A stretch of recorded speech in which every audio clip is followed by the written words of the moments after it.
नमस्कार, मैं हूं यश खुराना। स्वागत है आपका खास पेशकश में। करनाल में किसानों पर हुए लाठीचार्ज के विरोध में किसान जिला सचिवालय के बाहर डटे हुए हैं।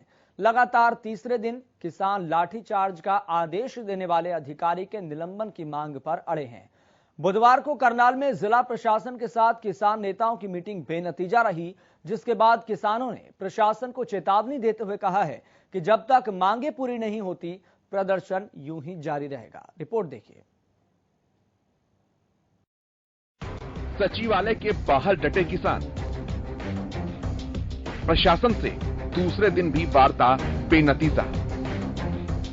डटे किसान, कब होगा समाधान?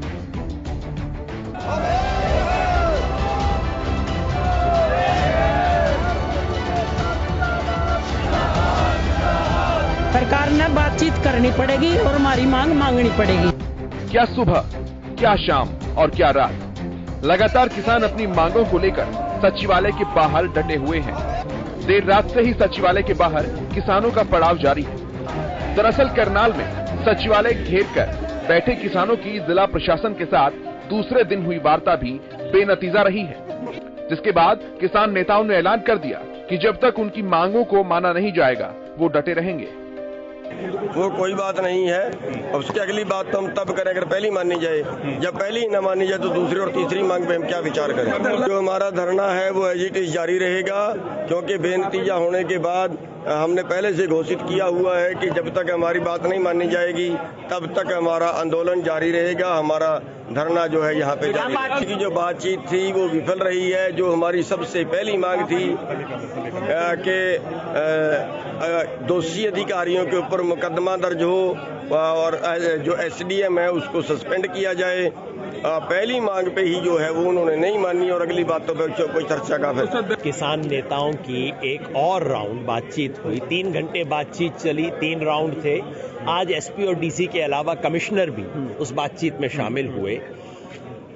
बार बार राउंड होते थे, लेकिन इस 3 घंटे में सरकार ने 3 भी नई बात नहीं की। वही बात पुरानी, साहब इंक्वायरी करवा देंगे। हमने कहा इंक्वायरी से पहले सस्पेंड कर दो। नहीं, ये तो नहीं हो सकता। और हमने कहा आप पर्चा दर्ज करो। नहीं, पर्चा दर्ज नहीं हो सकता। क्यों नहीं हो सकता? मैं एक काम करूं, पर्चा दर्ज नहीं होगा।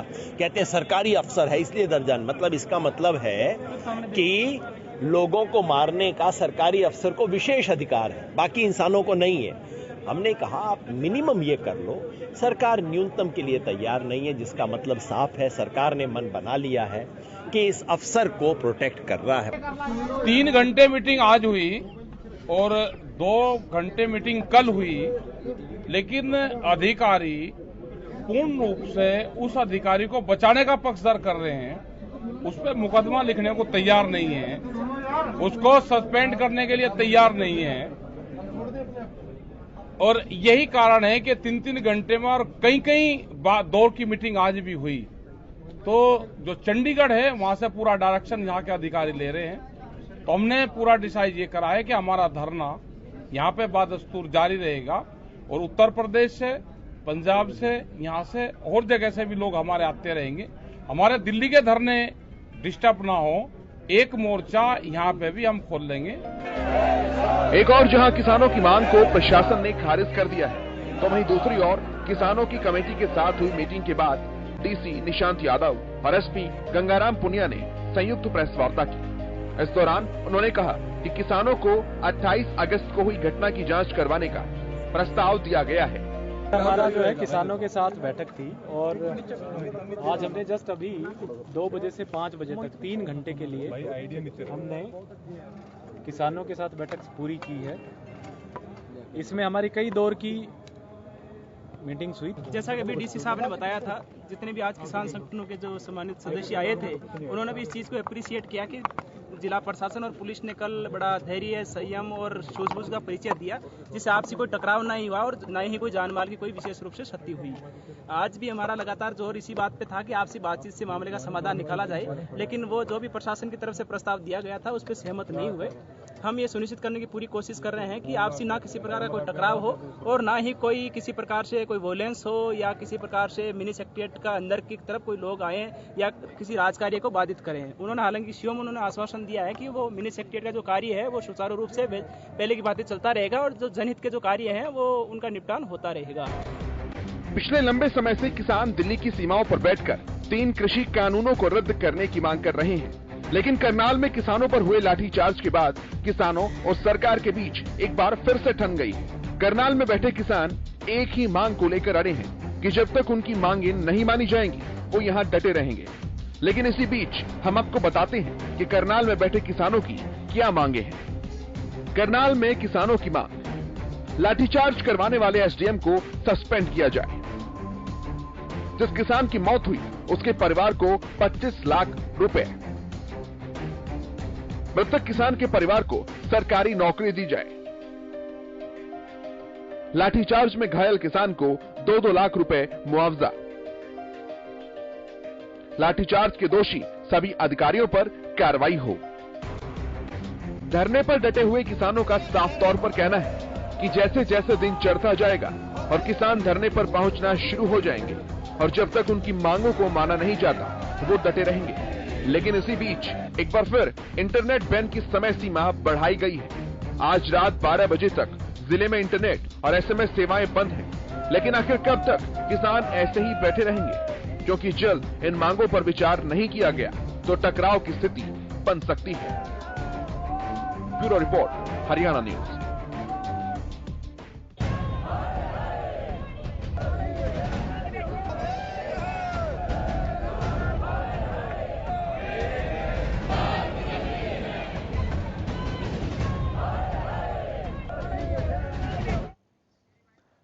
तो डटे हैं किसान, कब होगा समाधान, यही सबसे बड़ा सवाल है। और एक तस्वीर आप ये भी समझने की कोशिश कीजिए, जिस तरीके से जो केंद्र सरकार के साथ किसान नेताओं की बातचीत हुई थी उसमें भी कोई नतीजा नहीं निकलकर सामने आया। अब आपको 3 तस्वीरों के माध्यम से समझाते हैं कि क्या परिस्थितियां अब फिलहाल बनती हुई दिखाई दे रही है। तो करनाल में कलह जारी है, इसी बीच 3 तस्वीरें आप समझिए। तो किसानों का धरना लगातार जारी है। किसानों ने साफ तौर पर यह कह दिया है कि जब तक हमारी मांगों को नहीं माना जाएगा यह धरना जारी रहेगा। और बढ़ते दिनों के साथ किसानों की जो संख्या है उसमें भी बढ़ोतरी देखने को मिलेगी। तो दूसरी तस्वीर भी आपकी टीवी स्क्रीन पर, पुलिस का कड़ा पहरा है। तो कुछ अप्रिय घटना ना हो, कुछ इधर उधर की बात ना हो, इसलिए पुलिस का भी कड़ा पहरा लगा हुआ है और चाक चौबंद व्यवस्था की गई है। तो पुलिस बल की बड़ी संख्या में तैनाती की गई है ताकि कोई अप्रिय घटना होती है तो स्थिति को संभाला जा सके।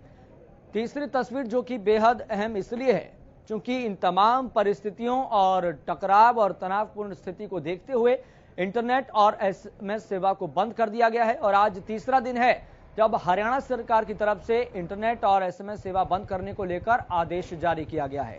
तो 3 तस्वीरें आपकी टीवी स्क्रीन पर है। इन 3 तस्वीरों के जरिए आप समझ सकते हैं कि स्थिति वहां पर क्या बनी हुई है और किस तरीके से यह तनावपूर्ण स्थिति है, लेकिन समाधान निकलता हुआ नहीं दिखाई दे रहा है। कल भी आपको बता दें कि किसान नेताओं की 3 घंटे तक वार्तालाप हुई थी, बातचीत हुई थी, संवाद हुआ था जिला प्रशासन के साथ। लेकिन जिला प्रशासन ने जो प्रस्ताव किसान नेताओं के सामने रखा, किसान नेताओं ने उसको सीधे तौर पर इनकार कर दिया, प्रस्ताव को नहीं स्वीकारा। और इससे ऊपर की अगर बात करें, जहां पर एक तरफ केंद्र सरकार के साथ टकराव की स्थिति है, 11 दौर की बातचीत केंद्र सरकार के साथ भी हो चुकी है, वहां पर भी कोई समाधान नहीं निकला। किसान नेता साफ तौर पर ये कह रहे हैं कि जब तक तीनों कृषि कानूनों को निरस्त नहीं किया जाएगा, रद्द नहीं किया जाएगा, तब तक हम धरने पर बैठे रहेंगे। और इसी के साथ केंद्र सरकार तीनों कृषि कानूनों के रद्द करने के साथ साथ एमएसपी को सुनिश्चित करने वाला चौथा कानून भी लेकर आए। ठीक इसी तरह की स्थिति अब करनाल में भी बनती हुई दिखाई दे रही है, जहां पर जिला प्रशासन और किसान आमने सामने आ गए हैं। तो इस मसले पर आपको बता दें कि हमारे साथ बातचीत करने के लिए भाक्यू के राष्ट्रीय प्रवक्ता स्वामी इंद्र जुड़ गए हैं। स्वामी इंद्र जी, आपका बहुत बहुत स्वागत है हरियाणा न्यूज पर। नमस्कार जी। स्वामी इंद्र जी, लोकतंत्र में ये किस तरह की परिभाषा गढ़ी जा रही है जहां पर हुकूमत पीछे हटने को तैयार नहीं है, जहां पर प्रजातंत्र पीछे हटने को तैयार नहीं, प्रजा पीछे हटने को तैयार नहीं, किस तरह की परिभाषा आप देख रहे हैं?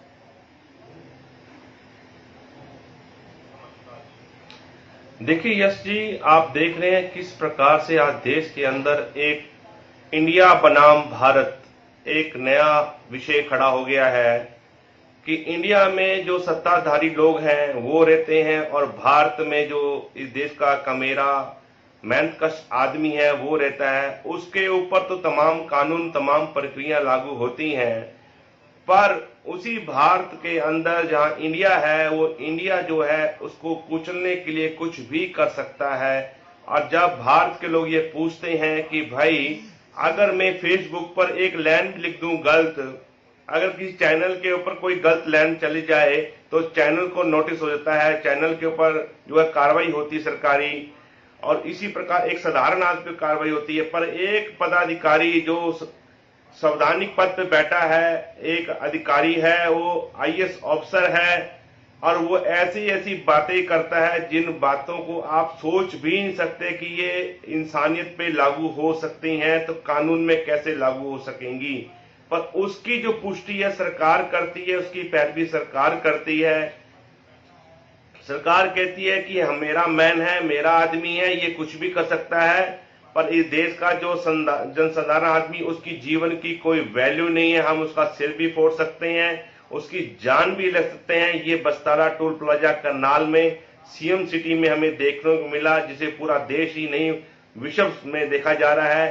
तो मैं तमाम मानववादी संगठनों से कहूंगा कि इसलिए आप आवाज उठाएं, किस प्रकार से सरकारी तंत्र द्वारा लोगों का दमन किया जा रहा है, लोगों की जानें ली जा रही है। ये एक बड़ा जांच का विषय है।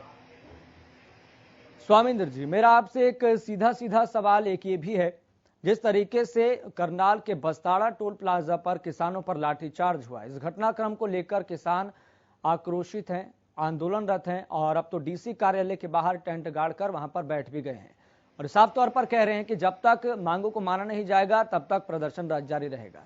लेकिन जो पंजाब के मोगा में हुआ लाठीचार्ज किसानों पर, उसको लेकर किसान नेताओं का क्या स्टैंड है? क्या सोचा भी है कि वहां पर भी इसी तरीके से टेंट गाड़ा जाएगा, वहां पर भी किसान बैठेंगे सरकार के खिलाफ? स्पष्टीकरण दीजिए। देखिए, आप पंजाब की घटना को यहां से जोड़ेंगे, वहां पे अधिकारी बोलता नजर नहीं आ रहा पर मारता नजर आ रहा है। उसका किसानों ने विरोध किया, हमारे तमाम संगठन जो है वहां गए, उसका विरोध हुआ, और आज भी हम उस बात पे खड़े हैं कि वहां भी एक जांच होनी चाहिए। और हमने यही कारण है कि आज पंजाब के अंदर स्वामिंदर जी, तो विरोध यहाँ पर भी कर लीजिए, यहाँ पर भी आप अपनी जिद पर अपनी मांगों पर क्यों अड़े हैं? यहाँ पर भी विरोध कर लीजिए, विरोध तो कर ही रहे हैं। वहां पर जिस तरीके से आपने कहा कि हमने वहां पर विरोध कर लिया, वहां पर भी हम जांच के पक्ष में हैं, तो यहाँ पर भी विरोध कर लीजिए ना। कहने का मतलब ये है कि यहाँ पर भी विरोध कर लीजिए। क्यों अपनी जिद पर, क्यों अपनी मांगों पर अड़े हैं? फिर तो जब रखना है तो दोनों को एक समान रखिए ना। वहां पर कोई दूसरी विचारधारा की सरकार है, इसलिए आप नहीं कर रहे क्या वहां पर प्रदर्शन? इसलिए आप वहां पर डेरा नहीं डाल के बैठे? सरकार के खिलाफ डालिए डेरा कि लाठीचार्ज कैसे हो गया। वहां पर भी डीसी कार्यालय के खिलाफ उसके बाहर वहां पर धरना लगा दीजिए। यस जी, दोनों जगह एक जैसी स्थिति नहीं है। यहाँ हमारे किसान साथी की जान गई है और यहाँ पे शांतिपूर्ण तरीके बैठे किसानों पर जो है लाठियां बांधी गई हैं। पंजाब में ऐसा हुआ है, पर वहां की स्थिति अलग है, और वहां पे किसान जो हमारे संगठन है वहां भी आंदोलन चल रहा है, वहां भी जो सरकार को घेरने का काम किया गया है। यहाँ पर जो है कि उसकी जो है सरकार जो है हरियाणा प्रदेश में पीठ थपथपाती नजर आ रही है। पर अगर पंजाब सरकार भी ऐसे कर्मचारियों की पीठ थपथपाएगी तो उनको भी सावधान हो जाना चाहिए कि पंजाब के अंदर भी किसान जो है सरकार को घेरने का काम करेंगे। तारीख भी बता दीजिए कब घेरेंगे?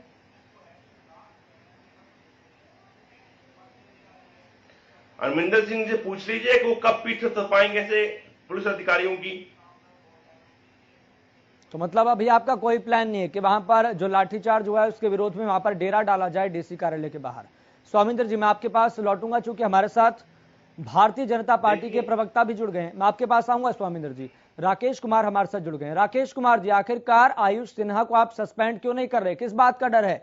क्या आयुष सिन्हा के पास इस बात का विशेषाधिकार है क्या कि मतलब कुछ भी बयानबाजी कर दें, कुछ भी आपत्तिजनक शब्दों का इस्तेमाल कर दें, सिर फोड़ने वाला बयान दे दें, उन पर कोई कार्रवाई नहीं होगी क्या? महज तबादले से काम चल जाएगा?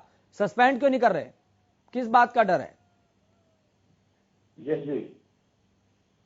जी, आप सारी की सारी जनता, सारे किसान भाई इस बात को भली भांति जानते हैं कि जहां पर जो भी ये घटना ये हुई है, वो इसका उस एसडीएम की जगह से कोई तालमेल नहीं है। वो जगह अलग है, जो एक किसान भाई की जो एक मृत्यु हो गई है वो स्थान अलग है, और जो भी जांच पड़ताल उसके बारे में चल रही है वो सरकार उसको कर रही है।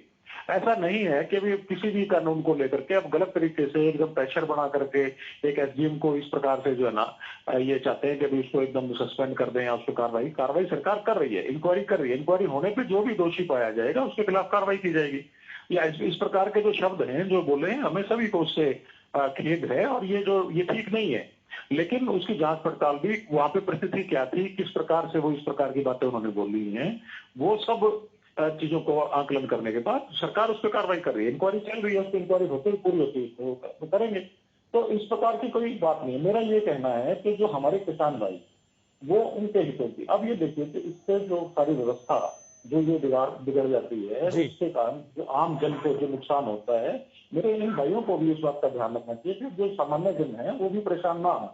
तो जो भी जैसे ही इंक्वायरी पूरी होती है उस पर काम करेंगे, और आम जनता का भी ध्यान हमारे किसान भाइयों को भी रखना चाहिए, ताकि उनको किसी प्रकार की दिक्कतबाजी ना हो। राकेश कुमार जी, यहाँ पर अगर किसान कोई हरकत कर दे, या फिर किसान कोई ऐसा बयान दे दे, या फिर विरोध कर दे, या फिर कुछ अपना बचाव के लिए कुछ कस्सी उठा ले या फावड़ा उठा ले, तो वहां पर उन पर 35 से 40 हजार किसानों पर तो पर्चे दर्ज हो जाते हैं। उनको देशद्रोही कहा जाता है, उनको राजद्रोह का मुकदमा दर्ज कर दिया जाता है। लेकिन जब कोई एसडीएम जो इतने बड़े पद पर बैठा हो, जो जिम्मेदार अधिकारी हो, जिसको जिम्मेदारी दी गई हो, वो इस तरह के शब्दों का इस्तेमाल करेगा, वो भी किसानों के खिलाफ कि सिर फोड़ दें आप, तो ऐसे में उनको सस्पेंड नहीं किया जा रहा ना, उन पर पर्चा दर्ज किया जा रहा। आयुष जी एक टारगेट बना करके, क्योंकि इनको समझ में आ रही है कि जो किसान के कृषि विधेयक हैं वो सारे के सारे जनहित में हैं, और ये जो 40 नेता हैं ये बातों को इधर उधर करके वो असली मुद्दे से, किसान के मुद्दे से हटना चाहते हैं, अपने को दिखाना चाहते हैं। मैं एक बात कह रहा हूँ, भारतीय जनता पार्टी की सरकार में कहीं भी इस प्रकार से जहां पे कानून नहीं तोड़ा गया, ये आंदोलन 9 महीने से चल रहा है, और भारतीय जनता पार्टी की ऐसी भी सरकारें रही हैं जिन्होंने किसानों पर गोलियां चलवाई हैं, आप सब जानते हैं। ऐसी भी सरकारें रही हैं जिन्होंने किसानों की जमीन बेचकर किसानों को पता भी नहीं लगने दिया कि किस प्रकार से उनकी जमीन का सौदा उन्होंने कर दिया, और वो आज किसान लोग अपना मारा घूम रहा है। ऐसी भी सरकारें रही, लेकिन भारतीय जनता पार्टी सरकार ने, आंदोलन चल रहा है, वहां पे आंदोलनकारियों के लिए भी सारी सुविधाएं उपलब्ध कराने का काम भारतीय जनता पार्टी सरकार ने किया है। और करनाल से भी मैं आपको कहना चाहता हूँ कि एक भाई, वो किसान भाई गिर गया था, उसकी भी जो मरहम पट्टी करते हुए पुलिस वाले साथी हमारे दिखाई दिए थे। तो उन चीजों को नकारा नहीं जा सकता। भारतीय जनता पार्टी की सरकार हमेशा किसान के साथ खड़ी है। मतलब आप मान रहे हैं कि जो अब किसान आंदोलन चल रहा है वो ट्रैक पर नहीं है, अपने मकसद कुछ और हो गया, उद्देश्य कुछ और हो गया है। आप मुझे एक बात बता दीजिए, किसान आप जी, मैं आपसे ही एक प्रश्न, किसान भाई बैठे हैं, मैं इनसे भी प्रश्न करना चाहता हूँ कि लाठी डंडे लेकर के कल करनाल के अंदर जो प्रदर्शन करने का प्रयास किया गया, अब ये इनके कंट्रोल में नहीं है, तो ये इस बात को हवा दे रहे हैं कि किसी प्रकार से दंगा बढ़ जाए। लाठी डंडे लेकर के क्या प्रदर्शन होता है जी? इसका मतलब आप क्या दिखाना चाहते हैं? इसका मतलब आम जन को डराना चाहते हैं, आप सरकार को भी डराना चाहते हैं। ये चीजें जो है इनको भी समझनी पड़ेंगी। अब उसके कारण जब लाठी डंडे लेकर के आप कहीं प्रदर्शन के लिए आ जाएंगे, तो प्रशासन को भी अपना काम करने के लिए कुछ ना कुछ सिक्योरिटी प्रावधान करना पड़ेगा, थोड़ी सख्ती करनी पड़ती है। तो अगर वो ऐसा नहीं करेंगे तो फिर तो दंगा होगा, तो कौन जिम्मेवार होगा?